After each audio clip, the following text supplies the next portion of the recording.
Hello everyone, আজকে recipe বাসন্তী পোলাও। দেখুন আপনারা কি করে ঝরঝরে বাসন্তী পোলাও তৈরি করবেন। তার জন্য এখানে আমি গোবিন্দভোগ চাল নিয়ে নিয়েছিলাম 300 গ্রামের মতো। ভালো করে চালটাকে ধুয়ে আগে আমি চালটাকে শুকিয়ে নেব।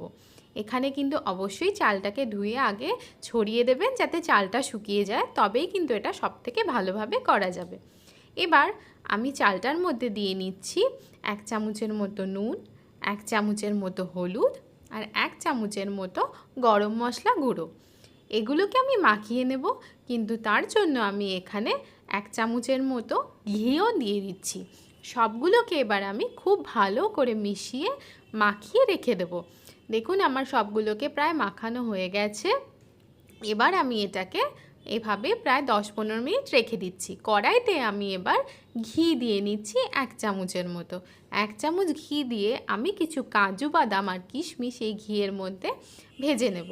আমার ঘিটা গরম হয়ে গেছে, এবার আমি কাজু আর কিশমিশগুলো এর মধ্যে দিয়ে দিচ্ছি ভেজে নেওয়ার জন্য। ঘিয়ের মধ্যে আমি কাজু কিশমিশগুলোকে ভালো করে ভেজে একটা আলাদা বাসনে তুলে রেখে দেব। আপনারা চাইলে কিন্তু এখানে সাদা তেলের ব্যবহার করতে পারেন, কিন্তু আমি কাজু কিশমিশটাকে সম্পূর্ণ ঘিয়ে ভেজেই তুলে রাখছি। সাদা তেলে ভাজলেও কোনো অসুবিধা নেই, কিন্তু এটা ঘিয়ে ভাজলে স্বাদটা বেশি লাগবে। এগুলো তুলে রেখে দিলাম আমি। তারপর যে কড়াইয়ের মধ্যে আমি ঘিয়ে ভেজেছিলাম তার মধ্যে আমি সাদা তেল নিয়েছি। যখন আমি রান্নাটা করব তখন কিন্তু আমি সাদা তেল আর ঘি মিশিয়ে করব। আপনারা চাইলে শুধু ঘিয়েও করতে পারেন, কিন্তু এখানে আমার রান্নাটা সাদা তেল আর ঘি মিশিয়ে করলে বেশি ভালো লাগে। এবার তার মধ্যে আমি দিয়ে নিচ্ছি 2টো তেজপাতা, 2টো এলাচ, দারচিনি আর লবঙ্গ। এগুলোকে ফোড়নে দিয়ে আমি ভালো করে নাড়াচাড়া করে নিলাম।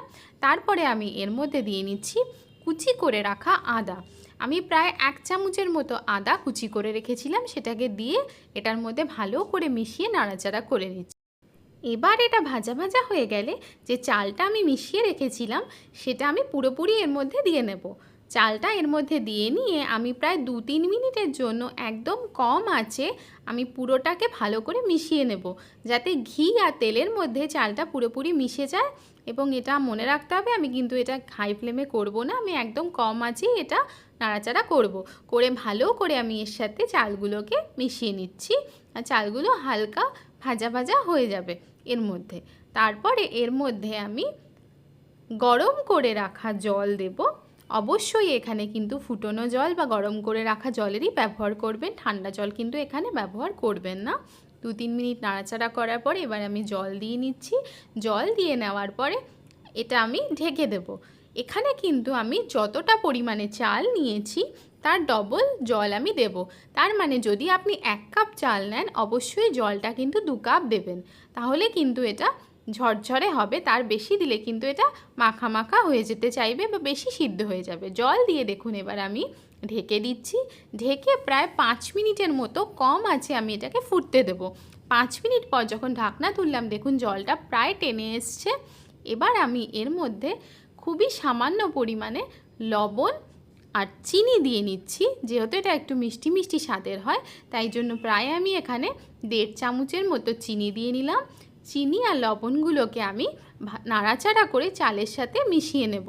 দেখুন আমার এটা শুকিয়ে এসছে প্রায়, তাই আরও কিছুক্ষণ করতে হবে। তাই জন্য আমি আগেই চিনি আর নুনটা দিয়ে নিচ্ছি। দিয়ে এটাকে নাড়াচাড়া করে পুরোটার সাথে ভালো করে মিশিয়ে নিচ্ছি। নিয়ে প্রায় আরও 2 মিনিটের জন্য আমি এটা ঢাকনা দিয়ে ঢেকে দেবো। নাড়াচাড়া করে মিশিয়ে আমি তার মধ্যে যে কাজু কিশমিশগুলো ভেজে রেখেছিলাম সেগুলোও দিয়ে নিলাম, যাতে এখন এটা সম্পূর্ণভাবে চালের সাথে মিশিয়ে নিতে পারি। তারপরে আমি এটাকে প্রায় আরও 2-3 মিনিটের জন্য একদম কম আঁচ করে ঢেকে দেব। ঢেকে যেটুকুনি জল শুকোনো বাকি আছে বা চাল সিদ্ধ হওয়া বাকি আছে সেটাও কিন্তু হয়ে যাবে, আর তার সাথে যে চিনি আর লবণটা দিয়েছি সেটাও কিন্তু মিশে যাবে। দেখুন আমার বাসন্তী পোলাও একদম রেডি। ভালো লাগলে লাইক করবেন।